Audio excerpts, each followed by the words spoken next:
So if, like me, you spend a bit too much of your free time scrolling through social media, I'm sure you would have seen that Casemiro has been getting a lot of criticism this season. Whether that be tactical accounts on Twitter, YouTube, a bit like myself, Instagram, wherever it may be, Casemiro is getting a lot of criticism.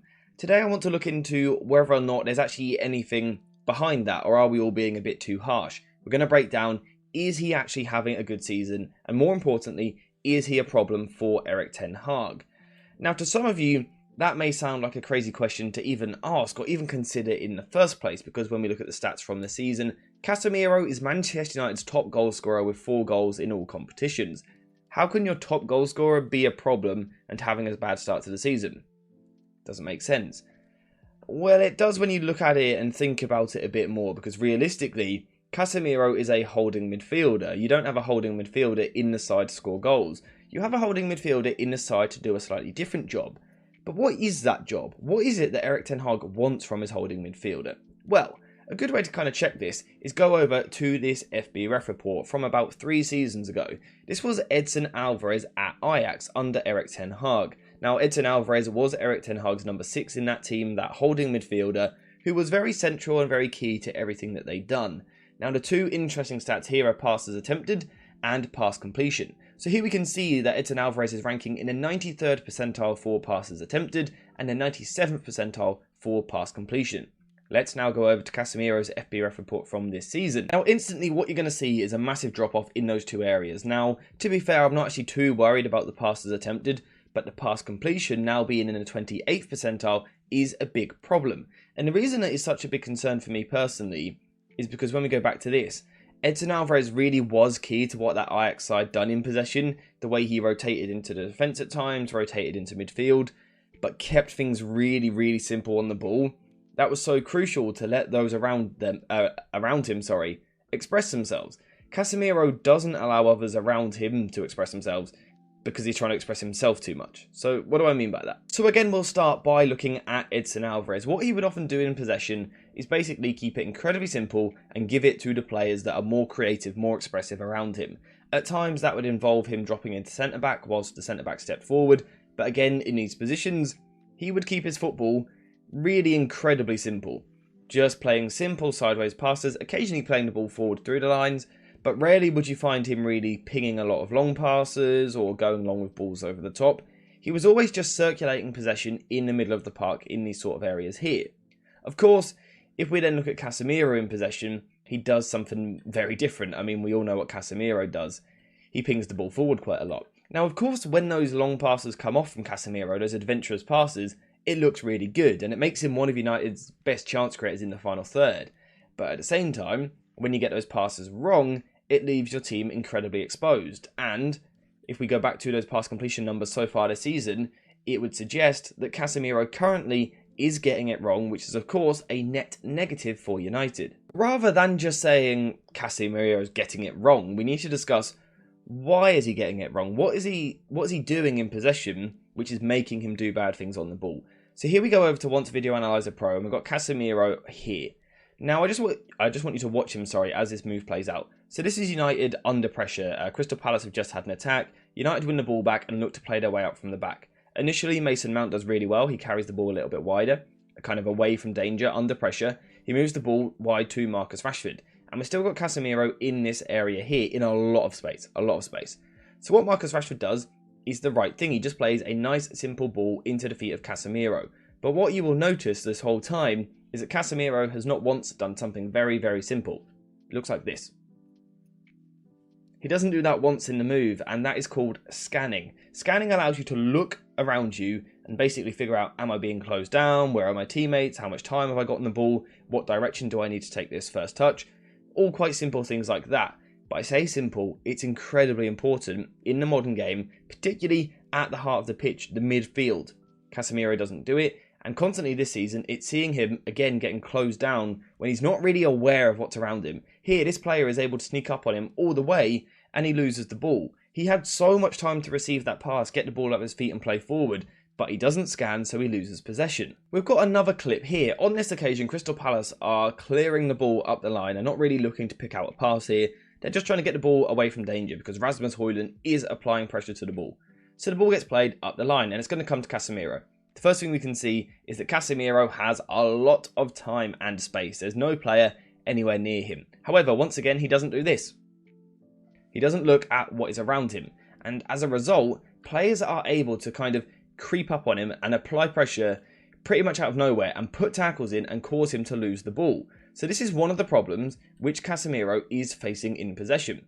He's not scanning before he receives the ball, which means he then almost physically can't play the quick, short, simple passing football. So again, what were we talking about with Alvarez? We were talking about he gets the ball, takes a couple of touches, gives it to someone else.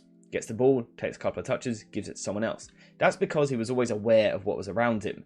Whereas when we put Casemiro into the same position, because he doesn't scan, he doesn't know what is around him. When he receives the ball, he takes his couple of touches, but then gets tackled because he doesn't know whereabouts the opposition are around him. That is obviously a very big problem, and something which immediately he needs to address in his own personal game.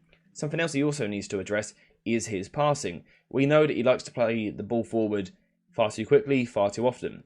This is the first half against Brentford the other day, where actually I think he had one of his better passing performances, which perhaps sums it up. Because if we look at this doesn't give off the pass map of a holding midfielder in a side which is dominating possession, controlling the ball.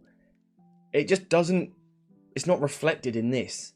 What Casemiro's doing is not the job of a deep midfielder. A deep midfielder should be getting on the ball, spraying passes left, right and centre, but controlling the tempo. They should be the hub, the centre of the team, which almost manages and controls what everyone else on the pitch does. It's often spoken about how a holding midfielder is almost like the manager, but on the pitch. That's how Pep Guardiola often refers to it. Casemiro is not doing that. In terms of in the central areas, he isn't getting the ball and keeping the play simple and then passing it to someone else. Instead, what he's doing is playing far too direct, far too quickly. And a lot of these passes aren't coming off, which leads to him constantly overturning possession. So this is without doubt, for me, a problem. In possession, Casemiro currently is not good enough. So before we continue into the video, a quick shout out to today's video sponsor, jerseyfifa.com, the home of all of the greatest football kits. Whether that be the new latest releases or the old classic ones like this, Jersey FIFA has something for everyone, and now you can check it out yourself using the link in the description down below. And also make sure to use code JerseyFIFA for 10% off when you order. Now, just because a player is struggling in possession and not really helping your side on the ball, it doesn't actually mean that they should be dropped like some people are calling for. Because of course, there's two sides to the game. There's in possession, where granted he is struggling, but also out of possession. And this is where I think a lot of people would make the argument, Casemiro is a brilliant footballer. And I don't disagree. I think over the past few seasons, the past 10 years or so, I think he's been one of the best holding midfielders ever to grace the game. However, I would make the argument that at the start of this season, he isn't. He hasn't been a good ball-winning midfielder at the start of the season. For me, there's three main things he's getting wrong. So one thing is he's pushing too far forward in possession initially, which then means when possession is lost, he looks to jump forward and win the ball back. Now, of course, the midfielders around him are going to do the same because they're attacking midfielders. But when Casemiro is pouncing forward to win the ball back, you're leaving all sorts of space in here. Now, I'm not saying he can't apply pressure to the ball. It's important, actually, that he does that. But it's the fact that when the opposition midfielders are getting the ball in these areas, he runs and dives into the tackle and is often beaten. Now, I think the reason he's diving in is because he doesn't believe in his recovery pace going the other way. So he almost thinks, if I don't win it here, I'm not winning it back there. So this is the first problem. Casemiro's diving in, getting beaten, and leaving so much space in behind him for the opposition to attack. Problem number two, as I've said already, he doesn't have the ability to track back. He doesn't have the legs, he doesn't have perhaps the motivation, which seems like a harsh thing to say, but if you watch some clips this season, when he's running forward, he seems to have a heck of a lot more energy than when he's running back towards his own goal. And that is a big criticism of a player. Maybe we could look into that more in the future. So problem one, he dives in too much. Problem number two, he struggles to make up the ground, and basically the ball's just carried through the midfield too easily. And then we get into the defensive area where his tracking of players simply hasn't been good enough. When players are getting into this sort of position for the opposition, let's say down the right wing, they're going to cross the ball back into this area.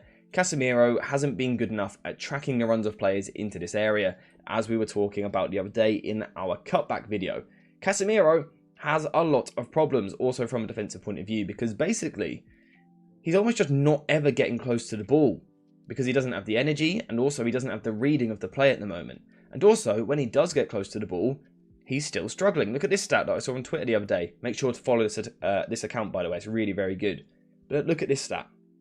This is perhaps the worst of all for him from a personal point of view. Casemiro dual success rate for Manchester United. In the 22-23 season, 81.4%. In the 23-24 season, 28.1%. He's had a drop-off of around 60% in his dual success rate. That is criminal. And unfortunately for Casemiro, what it does is it leads to a world where overall he is a net negative for Manchester United right now. In possession, he doesn't scan very well to receive the ball, which often leads to him losing possession in dangerous areas for his defence. On top of that, when he does receive the ball a bit better and does have the ability to control a game, he simply doesn't. He tries to fire the ball forward far too often. He also then pushes far too far forward up the pitch, which means when he loses the ball, there's massive gaps behind him. He doesn't seem to have the energy or the desire to cover those gaps, and then also he doesn't have the intelligence at the moment and the reading of the play at the moment, which is the most confusing thing for me, to mark players on the edge of his own penalty area. And when he does get close, he's losing his duels.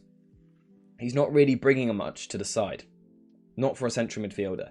Now, yes, those goal stats at the start are impressive, and of course, you can't just rule out goals, that they are very important. We can't just discount them. But is it right to judge your holding midfielder based on the goals he's scoring? Perhaps that's the biggest problem, actually. His biggest strength, his goal scoring, is perhaps also his biggest weakness, because it shows exactly what he's not, and that's that deep, controlling midfielder. And as we've seen already, we know that Ten Hag wants that, because it's what he got Edson Alvarez to do the other season when Ajax were so good. So genuinely, I do have real concerns over Casemiro. Now, of course, it's important to remember that this is an incredible footballer who, at the height of his game, again, I've said it, I think he's one of the best ball-winning midfielders in history. So it's wrong just to completely give up on him. But he needs work. He has to improve his ability on the ball. His receiving of the ball has to be better. He has to scan better. But then also, once he's got the ball, he has to play way calmer. Stop firing the ball forward, just keep it a bit more simple. If he does that, I think he will improve from a defensive point of view, because he won't have as much ground to cover, because United will have more possession. I think also some of it could just be, just a bad patch. Every player has that at times. Form is temporary, class is permanent. So I wouldn't be surprised if in a few weeks we see him playing much better in terms of his dual percentage rate. But I definitely have my concerns. Let me know what you think in the comments down below though, because at the same time, he is a difficult player to drop, because he's a huge personality. He's incredibly experienced, he's got great leadership qualities, he is good at defending his own box, he's good at attacking the other box, two very important things in football. And again, like I said, that experience, those leadership qualities, they are important. So do you think he should be dropped? Or do you think his personality traits almost just about keep him in the team? For me personally, I think he needs to be taken out for tactical reasons, but let me know what you think in the comments down below. Also, on top of that, subscribe to the channel while you're here, because I have some surprises for you guys when we hit 20k. And also, let me know in the comments some video ideas you would like to see over the international break, and also something you would like me to talk about on live stream. But apart from that, thank you guys for watching, I hope you have enjoyed it, and as always, I'll see you in the next one.